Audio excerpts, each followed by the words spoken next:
So you mentioned Caleb Williams, and we got some plays here we're going to run through that just his pocket awareness. Last year, he took, I think might have been over 60 sacks last year, and a lot of it was him trying to make a play but not getting out of it.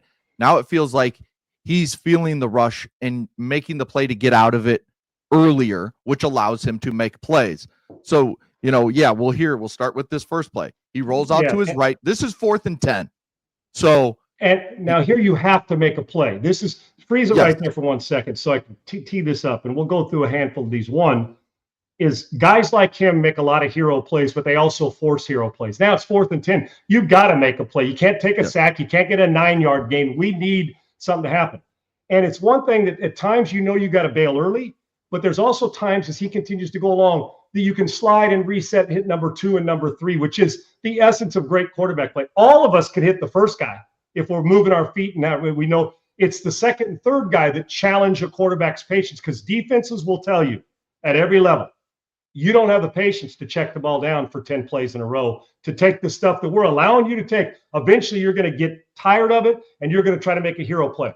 When you're that talented, when I get quarterbacks that are talented, and obviously not Caleb Williams talent, but like that dominate, right, Segs, that have all the ability. You know what I teach them? Or have a big arm? Play like you got a pop gun arm and you can't run. Yeah. Play like that. The natural reaction of an athlete, if you got power, you can drive the ball 450. You don't need to swing 450. You're a great driver of the golf ball. Same thing here. Your natural instincts of a great playmaker will kick in when competitive. But it's the other stuff that I need. So I train guys that are overly gifted to play like a guy who's not, at least in your way you pocket. And you mentioned it. It's not pocket, presence and awareness. It is the ability to know when to bail, when to sidestep, when to keep your head up, not watch the rush. And that's part of that's experience. But also, if you understand fronts and coverages, you understand where pressure may be coming from. And we don't put enough of that on quarterbacks. So it just, I try to train. If I was coaching Caleb Williams, and listen, Ben Johnson's doing a fine job, I would coach him to say, dude, you run the 40 in 5.3, and your arm is a guy who the physical skills are about a 6, which we know are not true. But if he gets in that mindset, what's he do then, Segs? On time throw. Know more about what's going on in the secondary and fronts and coverage, where my hot reads are. And then you're all of a sudden saying, okay, I got to overachieve, right? And so the hero play is the simple slant route thrown into the first window on time. But then there's this, and you can run this one real quick, guys. Freeze it. Freeze. Okay, right there. Look at his vision, Segs. He started with his head to the left. He's got blocked. Got a guy pushing him back into the pocket. Now, you could slide and re-step to take a quick slide. But as you see the left, the defensive left end is trying to push up the field, yet he can break that contain. So he feels it. Okay, it's getting cluttered. Over here to the left, my vision is skewed. I can't even step into this. So what's the next? Especially on 4th and 10, I got to find vision. And so as we continue to play, he does. Now, this is just stuff you can't teach, Segs. Freeze it one more time. Freeze. Now, guy's head toward the sideline. He knows he can't run for the first down. He's got one throw to make, and it's 4th and 10. Now, this is where, dude, there's about 8 to 10 plays a game. I can't coach shit for you. You just got to go be a football player. And sometimes it's thrown away, not on 4th and 10, unless it was 4th and 10, Segs, and you're up 7, and you're going to throw it away because you know your defense is going to get a stop. On 4th and 10, you need a play, go make a play. But there's 8 or 10 of them you just say, dude, you just got to, sometimes throwing it in the stands is the best play, or punting. But they go for it. Obvious when they're going for it on 4th and 10, they needed this play. So as we finish it out, watch where the ball placement is. This is just freaky shit. Freeze. You can't, that throw, you think we're teaching that? But there ain't nobody, anybody says, yeah, that's what I teach. Your ass. You may have coached him off schedule in an off-season practice. You ain't teaching that. Because you know what? You can't teach that. It's just the guy's innate ability to make a play. All right. And so this throw, he actually throws, it's a little out of bounds. I mean, an incredible throw. But now the second play is very but where else is he throwing that, Segs? Right. No, exactly. No, right. That was if you can play off schedule. Yes. Right. So now we see this next throw where on the next play, it's very similar. This is the next drive, I think it's the next drive. Right now, looks like a 4-man rush too, right, Segs? Yes. Right now, if you're the quarterback, initially, I can't see all 22 here on the outside of these edge rushers. but doesn't it look zone? It looks like a simple four-man rush. So you should Yeah. know going in that you expect to be protected, even if you're getting a scat protection, if the backs are coming out with a free release. I got, as it looks here, 5-on-4, unless somebody blitzes, which I don't know right now, but pre-snap tells me it's my 5 versus your 4. I better have protection. That's in your mind. But you also know that there's a capability of getting beat. So go ahead and run it. Freeze it at the top before we do anything, as we after the ball snap. Okay, keep going. Freeze. Okay, now the one thing I love about this, Segs, and I want you to give me what you thought. See, it's still count the rushers. How many rushers? 4? 4. That's 4 minutes to line of scrimmage. I got 5 to block 4. This protection, as we see it here from this end zone, is sewn up. Now, his head started right. He started left. That's where the ball snapped. What I do love about the progression of him is that the Caleb Williams at SC or early is already bailing. After the first move, he's gone. Yeah. So his head tells me he knows at least where he wants to go. With the first one wasn't there. He had a sidestep. Now let's go forward. Let's see what he does next. Freeze. Now hangs in. Now there you go. Very similar play. Eventually, Segs, we get about 2.5 to 2.7 seconds. That built-in time clock's got to go off. Now you're forcing him to his strength, which is to his right. And let's remember, this is Kayvon Thibodeau and Abdul Carter. Really good front 4. Yes. So now go ahead, Triple E. He makes basically the same throw, a little shorter.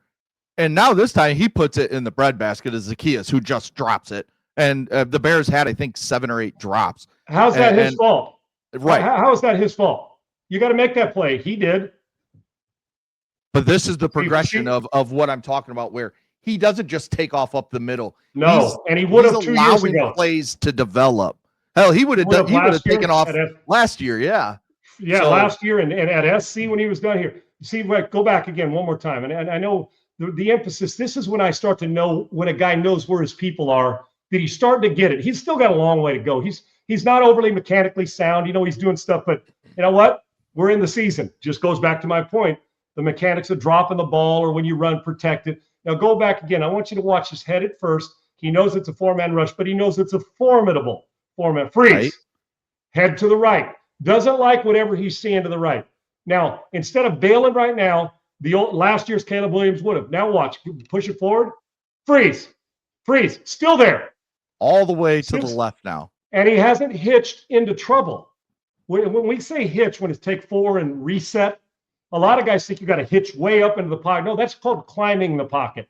This is, you can hitch in place because we work so hard to get depth. Why am I going to hitch back into trouble? So great job. Look at the temptation, Segs. The old Caleb Williams would have just darted right up the middle and treated it like a quarterback draw. And his head goes right, scans through all the way, looks like he's staring at the outside comeback or whatever's going on over there. And then now he starts to realize the collapse is on the built-in time clock. What do I do with it? Do I force a ball to the left? Do I run into trouble? Nope. Get your head back up on the coverage, not the rush, and then watch him escape. This is the next evolution to his game. Smart, protect it, make this throw, has him, can't catch it, the guy lays it on the ground. Got to be a touchdown. But okay, now this next play is where I'm really liking what I'm seeing from Caleb Williams, because it's honestly a very similar play in terms of where he rolls. And you've talked about hero ball. So go ahead and run the play and then Sean react to it. Okay, first off, what does this look like to you? When you start to look at it, go back, pre-snap again. Now, that is, you're getting a 5-man rush here, you're right? Getting 5 more than likely, unless the right edge is going to drop into coverage, you're getting a 5-man rush. So now, and what a horrible job by the right tackle. A guy who can't move does. I mean, you've got to block somebody. I know it's tough, but that's your job. So go back, and I think it's the right tackle who whiffs on this, if I'm not mistaken. But watch Caleb Williams, play action, freeze. Yeah. Okay, so now you've come out of You've come out of play action, and you've turned your back line. Now you're resetting to try and throw a comeback or an over, or a flat route, a curl route to the left. But I think the old Caleb Williams head would have went right to Thibodeau. Stare at the rush, but he's still feeling it. This is regardless of what the offensive line, look at, now you're yelling, look out, is the right tackle. Look out, some bitch, I missed him. He's coming to kick your ass. Okay, so what's next? Do you wait for the check down coming through to check down after the play action? Let's see what he does next with his progression and his eyes. Freeze. That's just, now you tell me you're teaching that? No, That's just that's instinction. That's instinctive, good. instinctual football, Like, right? And look what he does. Go back a little bit on this. This is what I love about this. He understands the angle of Thibodeau. Look at a little jab step and watch him completely reverse out. And what he does is he makes Thibodeau take a flat angle so he can break contain. And I know, folks, you're looking at this. These are three different plays that look similar with the way he's doing it. Little pump fake. Now, my favorite part's the end of the play, though. So you can watch it through. And real quick, freeze it right now. Freeze it right here. For me, Segs, I don't know. I can't see down in distance. For me right now, I don't know the back end, what's going on with the back end. For me right now, right. Oh, you don't. Well, perfect.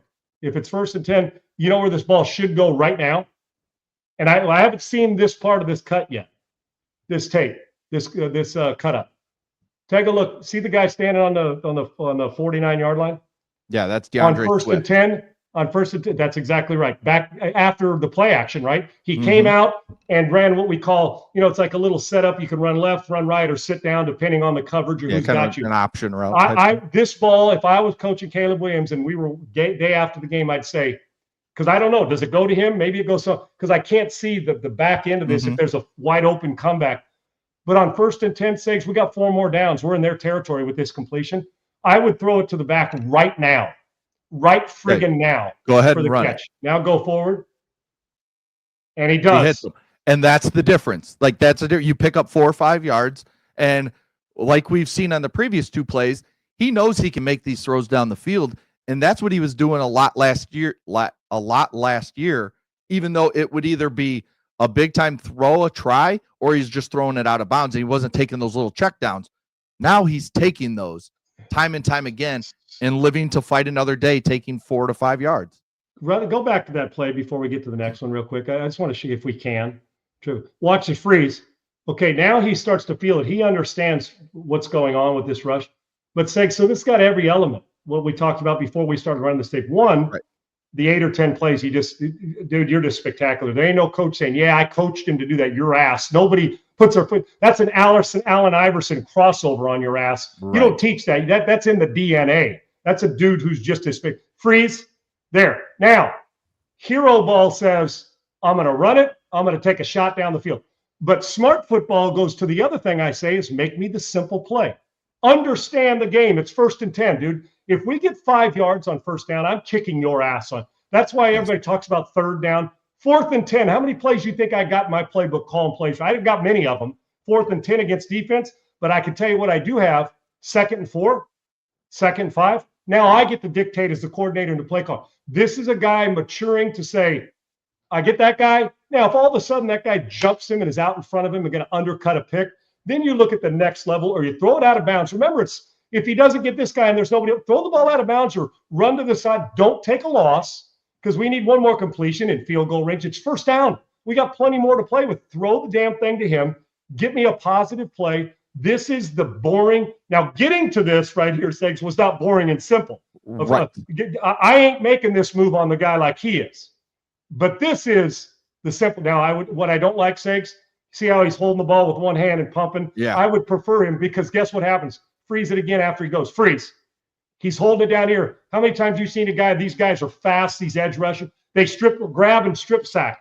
So I would prefer him to hold the ball. Yes, he does. And it gets him in trouble at times. But at least he understands as a field. Get it to the guy, you're running back Swift, and let him go make a play. So there you go. That's the next step in his maturity at that position of seeing what's going on in front of him and understanding the game situation. And then if you go to the next play, this is more just where you're talking about playing in rhythm, Sean, and just making a throw that is awesome. So we see from behind, you got 2 tight ends, which is a lot for the Bears. And he's under center, which I like. It adds a little freeze. Okay, you tell me, is this a clean pocket for a quarterback? Now, yes. 73, you're staring right at him. I hope you're about to go thump that guy right there and put your left paw in his friggin' chest and go chase him down and go get him. But right now, listen, if you can't complete balls from this, What's the down and distance, Segs, in this? 1st and 10. 1st and 10. Okay, just from this video, not knowing what's going on, because I see one defensive player's legs in the video. Yeah. On the other side, on the defensive 45. side of the line, on the defensive side of the line of scrimmage. Okay, on 1st and 10, if you didn't say anything else, you didn't know what the rest of the play is, what would you say for him to do right now? Hit Cole Kmet, right now, the tight end. Right, dude, he's going to turn and get me 5 more. Right. There's nobody in the picture. He's got 10 yards, 15 yards of space. 10 yards if you're talking about the guy on the right hash mark, sitting at about the 45. So right now, if I was coaching, I don't know what the result is. It may be a huge play. Right now, just from this visual before we push it forward, see all 22. The next level is, dude, put your foot in the ground, hit your tight end, let's go get 9 and make it 2nd and 1. Or let's go get a 1st down. Let's see what he does. Clean pocket, no excuse there. Now, he took the harder route, though, Segs. Go back little bit, not all the way back. Go, keep pushing. Go ahead. 73. There. Let's go a little further. Going. Keep going. And it's freeze. Okay. Now, once again, this is a phenomenal throw. There's not many quarterbacks that are making that throw. This is just over that linebacker. This is a 20-yard dig rip shot, the deep in cut that is just spectacular. Now, if that defensive back, or if that linebacker, defensive back, whoever that is, or nickel, or whoever it is, in the middle, is at the 49-yard line, Segs, 3 yards towards the dig route, that ball's batted down. You can't make that throw unless you do this, and then guess what? You get the shit kicked out of you by the safety. So as we go forward, freeze it again, freeze. Now you tell me, in open space, if I get that ball that tight in one move, he may end up getting to the 40 of the other side, right? Okay, listen. Show me a quarterback without balls, and I'm going to show you guys not going to have success over the course of his career. But here, that's the one the coach says, no. Oh, great throw. Now, a question, are you telling him to read that linebacker, that if he is up, of course, up in the 45 and maybe coming towards, and then you can hit that, You're high. This is a simple, go back, right? Just slowly go back. I'll show you where I want it, where the ball, little more, right there. Okay, now, Segs, just look at the body language and where this throw is now that we've seen the end of it. Perfect pocket. He doesn't bail out of the pocket. I'm okay with everything that's going on. He sees he's got a good, clean pocket. That's shooting fish in a barrel. Like I said, never done it, but it seems easy. Is that I'm coaching him to read the coverage. So if this is a high-low on the guy standing at the C right there, if that's the read, because whose job is it to take care of the corner? It's the receiver's job. It's your job to manipulate the rest of the coverage in zone and man to run away and make the accurate throw to grasp it. He's got to sit down right there by the tight end. So if I'm saying to him right now, I don't know the result of the throw, I would have said when he put back, just stick your foot in the ground and get to this guy right now. Make the guy come up and make a tackle in space. Yeah. I would love that. He just made it tougher on himself. Now, I'm not bitching about the throw, but in truth, this could get him into trouble if that guy's Derek Brooks or if that guy's Fred Warner, right? Or whoever that might be. He just made it tougher. Now, we're watching and saying, look at this shit, dude. Yeah. You're going into the film room saying, this guy's spectacular. But the thing that makes you a little nervous is, dude, you didn't have to be a hero. We'd have got 15 yards if you just drop it down to Kmet and let him go get you some space. So dangerous, spectacular, but in truth, the boring play was much easier, right? It's like right there, just drop it to him. He's in your vision. So you high-low him, but I'm not going to argue about a completion. This is where you hope that Caleb is reading that linebacker and saying, okay, he's pushing forward. I know I can get the ball over him to Rome, Odunze. And instead, you hope that if he sees that linebacker dropping back down the field, then he hits Kmet for 10-plus yards. Come back a little bit, Triple E, about just a quick. Go ahead. I'll tell you where to go forward. Go forward. Let the play run a little bit. There you go. We're slowing it down. Freeze. All right, Segs, you see the safety driving on it, the guy chasing him, and what a great route to create space. That space he has with the guy behind, I mean, it's sitting on the hash mark at the top of the C. That right there, that's as much space as if you get more space than that in an NFL, then you ought to thank the good Lord above that you're throwing the windows that big. But 3 players are driving. Look at the triangle of players around it. Yeah. What's the easier play? Right. I don't want to say, but here's the problem. Some would try to coach this out of him. I'm not going to coach it out of him. I'm just trying to coach him into smart decisions. So he gets away with it, which is spectacular. But in truth, Brady, or Brady or Breeze, where he'd have thrown it, Segs? More than likely. When he put his foot in the ground, he would have got to the check down. And then you know what? That guy's tired of coming up making a tackle. We'll replay. We'll call this play again. And then that guy there at the bottom of the sea will jump, Komet, and then we'll have a bigger window. But who's complaining about success? So, all right, this next play is just Caleb being ridiculous. Now it's third and four, and just look what he does here in terms of escaping. Just run the play, Tripoli, all the way through.